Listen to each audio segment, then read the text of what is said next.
નમસ્કાર મિત્રો, જય હિન્દ, જય ભારત. સ્વાગત છે તમારું આપણી YouTube channel government pension salary info ન્યૂઝમાં. તો આજે આપણે વાત કરવાના છે કે ગુજરાત રાજ્યના વિધવા મહિલાઓ માટે જે ગુડ ન્યૂઝ આવ્યા છે તેના વિશે. તો શું સહાયના રૂપિયામાં વધારો થયો? બેંકમાં રૂપિયા લેવા જતાં પહેલાં જાણો લેટેસ્ટ ન્યૂઝ.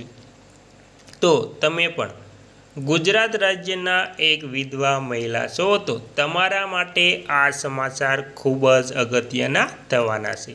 તેથી આ વિડીયોને અંત સુધી જોવા નમ્ર વિનંતી. અને તમે આપણી ચેનલમાં નવા હોય તો આપણી ચેનલને સબસ્ક્રાઈબ કરવા નમ્ર વિનંતી. કેમ કે આવી કોઈ પણ નવી લેટેસ્ટ અપડેટ આવે તે નોટિફિકેશન સૌથી પહેલાં તમને મળી જાય.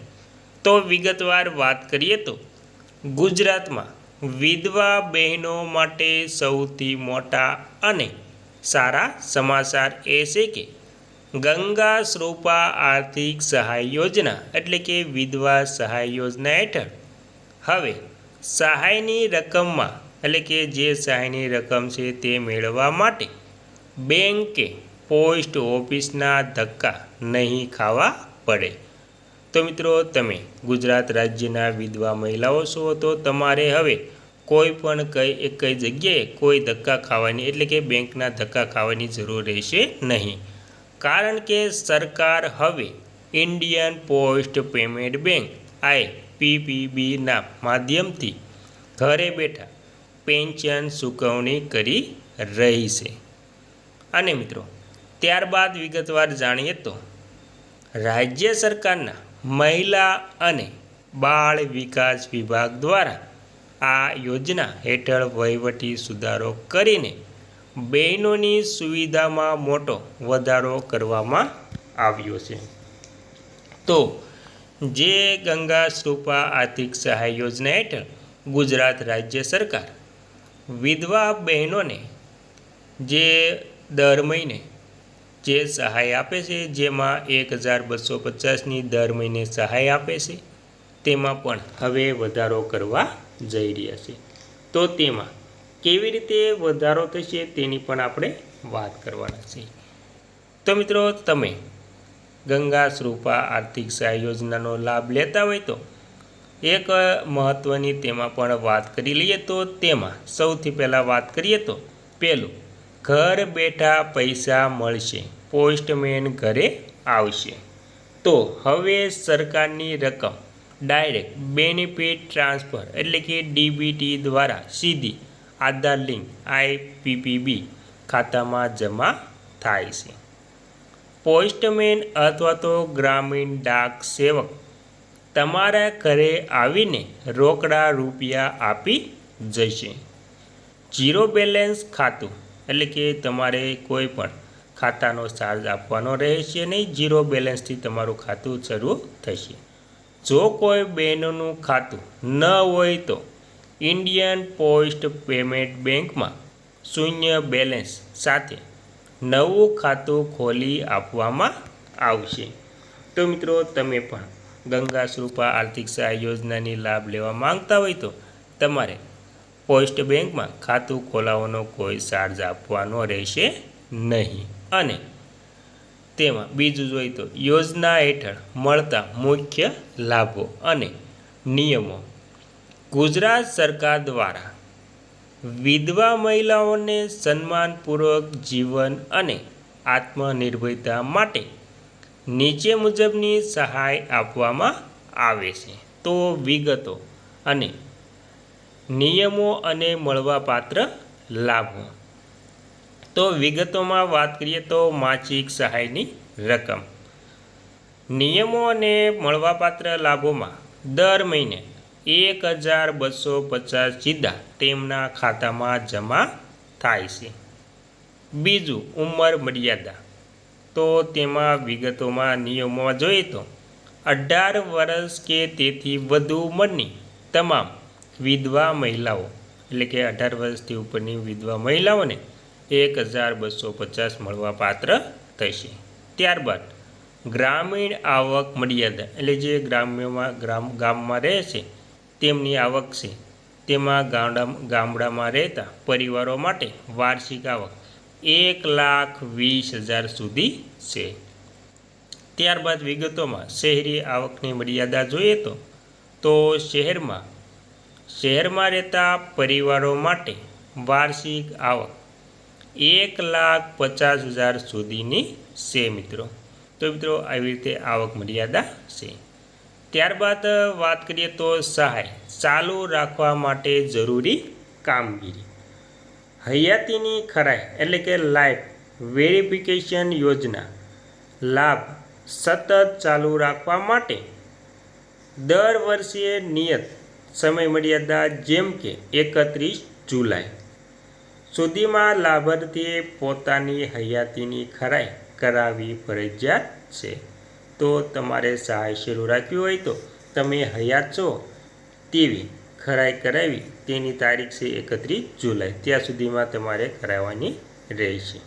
અને આધાર સીડિંગ એટલે કે આધાર સીડિંગમાં જે બહેનો પહેલાંથી જ IPPB ખાતું હોય તેમણે પોતાની નજીકની પોસ્ટ ઓફિસમાં જઈને આધાર કાર્ડ લિંક એટલે કે સીડિંગ કરાવી લેવું જરૂરિયાત છે, જેથી પેન્શન અટકે નહીં.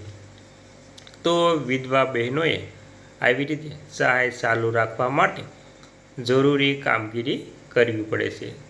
તેમાં હયાતીની ખરાઈ ખાસ કરવાની રહેશે. તેથી એવું સાબિત થાય છે કે જે યોજનાનો લાભ જે રહે છે તે હયાત છે. ત્યારબાદ જો તમે આ યોજનાનો લાભ લેવા માંગતા હોય તો જરૂરી પુરાવા જેવા કે પતિનો મરણનો દાખલો, આવકનું પ્રમાણપત્ર અને આધાર કાર્ડ સાથે તમારા તાલુકાની મામલતદાર કચેરી અથવા તો જન સેવા કેન્દ્રનો સંપર્ક કરીને તમારું ફોર્મ સબમિટ કરી શકો છો. તો મિત્રો તમે આ યોજનાનો લાભ લેવા માંગતા હોય એટલે કે જે ગંગા સ્વરૂપા આર્થિક સહાય યોજના વિધવા મહિલાઓ માટે જે ચલાવવામાં આવે છે તેનો લાભ લેવા માટે તમારે ઘણા જરૂરી પુરાવા પણ આપવામાં આવે છે. તેમાં પતિના મરણનો દાખલો પણ આપવામાં આવે છે, આધાર કાર્ડ પણ આપવામાં આવે છે અને તમારી જે આવક છે જેમ કે તમે ગામમાં રહેતા હોય તો એ પ્રમાણે હોય છે અને શહેરમાં રહેતા હોય તો તે પ્રમાણે પણ તમારે આવકનું જે પ્રમાણપત્ર હોય છે તે આપવાનું રહેશે.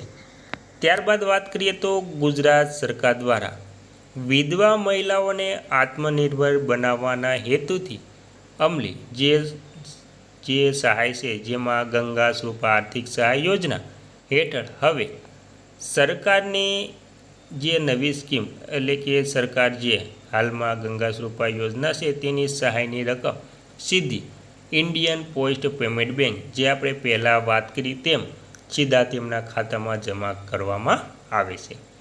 આ નવી વ્યવસ્થા લાભાર્થીઓને આધારિત DBT દ્વારા નાણાં સીધા તેમના બેંક ખાતામાં જમા થશે. પોસ્ટમેન દ્વારા પણ આપણે વાત કરી તેમ ઘરે બેઠા જ આ રોકડ ઉપાડીને સુવિધા પણ પ્રાપ્ત થશે, એટલે કે પોસ્ટમેન સીધા તેમના ઘરે પણ પૈસા આપી દેશે. આ સુવિધાથી ગંગા સ્વરૂપા બહેનોને આર્થિક વ્યવહારોમાં વધુ સરળતા અને સુરક્ષા પ્રાપ્ત થશે. અને ત્યારબાદ વધુમાં આપણે જોઈ લઈએ તો નવા IPPB ખાતાઓ ખોલવામાં આવશે. પોસ્ટ માસ્ટર જનરલ કૃષ્ણકુમાર યાદવે વધુ વિગતો આપતા કહ્યું કે ઉત્તર ગુજરાતમાં આશરે 1.47 લાખથી વધુ લાભાર્થીઓ હાલ પોસ્ટ ઓફિસના ખાતાઓ દ્વારા આર્થિક સહાય મેળવી રહ્યા છે. આ તમામ લાભાર્થીઓને આધુનિક બેન્કિંગ સુવિધા સાથે જોડવા માટે તેમને અમદાવાદ, મહેસાણા, પાટણ, ગાંધીનગર, અરવલ્લી, બનાસકાંઠા અને બનાસકાંઠા જિલ્લામાં તારીખ 14થી 20 ફેબ્રુઆરી 2026 સુધી વિશેષ અભિયાન ચલાવીને નવા IPPB ખાતાઓ ખોલવામાં આવે છે। તો આવી રીતે વિધવા બહેનો માટે નવા IPPB ખાતાઓ પણ ખોલવામાં આવશે અને તેમાં સીધા તમને પૈસા જમા કરવામાં આવશે અને IPPB ખાતું શૂન્ય બેલેન્સથી પણ ખોલી શકાય છે। તો તેમાં વાત કરીએ તો યાદવે વધુમાં જણાવ્યું હતું કે IPPB ખાતું શૂન્ય બેલેન્સથી પણ ખોલી શકાય છે। પોસ્ટમેન કે ગ્રામીણ ડાક સેવક વિનંતી પર ઘરે આવીને ખાતું પણ ખોલી આપશે અને નાણાં પણ ચૂકવશે। લાભાર્થીઓએ પૈસા ઉપાડવા માટે બેંક કે પોસ્ટ ઓફિસ જવાની કોઈ જરૂર રહેતી નથી। જે લાભાર્થીઓ પાસે પહેલેથી જ IPPB ખાતું છે તેમણે માત્ર આધાર સીડિંગ કરાવવાનું રહેશે। IPPB ખાતું પહેલેથી જ ઉપલબ્ધ પોસ્ટ ઓફિસ બચત ખાતા સાથે લિંક કરી શકાય છે, જેથી પોસ્ટ ઓફિસ બચત ખાતું અને IPPB બંનેના લાભ એક સાથે મેળવી શકાય છે। અને આ ખાતું ખોલવા માટે આધાર કાર્ડ સાથે લિંક થયેલો મોબાઈલ નંબર અને જૂના બચત ખાતાની પાસબુક અનિવાર્ય છે। તો મિત્રો આવી રીતે તમે IPPB ખાતું કોઈ પણ અગાઉ પૈસા ભર્યા વિના શૂન્ય બેલેન્સથી ખાતું ખોલી શકો છો અને તેમાં તમારે બેંકમાં આધાર કાર્ડ અને મોબાઈલ જે હશે તે મોબાઈલ નંબર લિંક કરવાનો રહેશે અને તેમાં પાસબુક દેવી પણ અનિવાર્ય રહેશે। તો આ પ્રમાણે તમે ગંગા સ્વરૂપા આર્થિક સહાય યોજનાનો લાભ મેળવી શકો છો અને સીધા તમારે IPPB ખાતામાં પૈસા જમા થઈ જશે। ત્યારબાદ મિત્રો આપણે વધુમાં વાત કરીએ તો પોસ્ટ ઓફિસ જવાની પણ તમારે કોઈ જરૂર રહેશે નહીં। તેથી તમારે કોઈ પણ ધક્કા કે તમે કોઈ ચાલી ન શકતા હોય તો પણ બેંકે કે તમારે પોસ્ટ ઓફિસે જવાની જરૂર રહેશે નહીં। તમને ઘરે બેઠા રોકડ પૈસા આપવામાં આવશે। ત્યારબાદ મિત્રો મહત્ત્વની વાત કરીએ તો હેલ્પલાઇન નંબર પર પણ તમે સંપર્ક કરી શકો છો। તો તમારી મદદ માટે પણ નંબર આપવામાં આવ્યો છે તેની વાત કરીએ તો મિત્રો અહીં ઉલ્લેખનીય છે કે ગાંધીનગરમાં અંદાજે 18,155 લાભાર્થીઓ પોસ્ટ ઓફિસ ખાતા મારફતે આ સેવાનો લાભ લઈ રહ્યા છે। જો કોઈ લાભાર્થીને ખાતું ખોલવામાં મુશ્કેલી જણાય તો તેઓ નજીકની પોસ્ટ ઓફિસનો અથવા તો હેલ્પલાઇન નંબર 92-183-02-143, બીજો નંબર 99-786-75-753, ત્રીજો 92-183-02-132 પર સંપર્ક કરી શકો છો। તો વિધવા બહેનોએ કોઈ પણ સમસ્યા હોય તો આ હેલ્પલાઇન નંબર પર પણ સંપર્ક કરી શકે છે।